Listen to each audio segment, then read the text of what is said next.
Uzun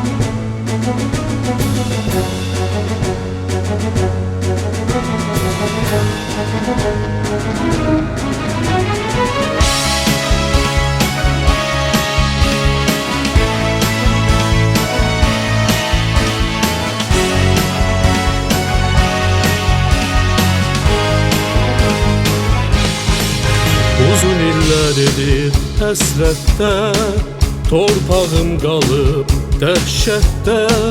Lakin sonunda əlbəttə, ya sülhdür ya qana qan. Azad olduqca dağı daşı, sevincdən axar gözyaşı. Bu ölkənin vətəndaşı, hər biri bir qəhrəmandır. Qarabağım, görən gözüm savaşladır artıq sözüm.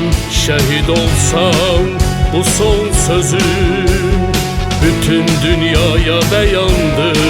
Şəhidlərin alaq qanın, hər körpənin, hər qocanın ordusuyuq yaradanın. Köməyimiz yaradandır. Qarabağ Azərbaycandır. Qarabağ Azərbaycandır. Qarabağ Azərbaycandır.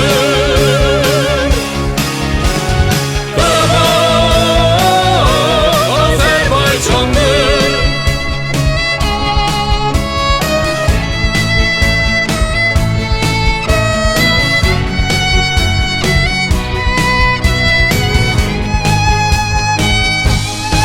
Qüvvət ordunun qolunda, dostu sağında, solunda, bütün bu millət yolunda. Canım xalqıma qurbandır. Əskərin edir şərəfli xidmət, bayrağa vardır sonsuz hörmət. İki dövlətik bir millət, bir ürəkdə iki candır. Şəhidlərin alaq qanın, hər körpənin, hər qocanın ordusuyuq yaradanın. Köməyimiz yaradandır.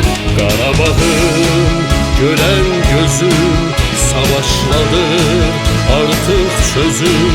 Şəhid olsam bu son sözüm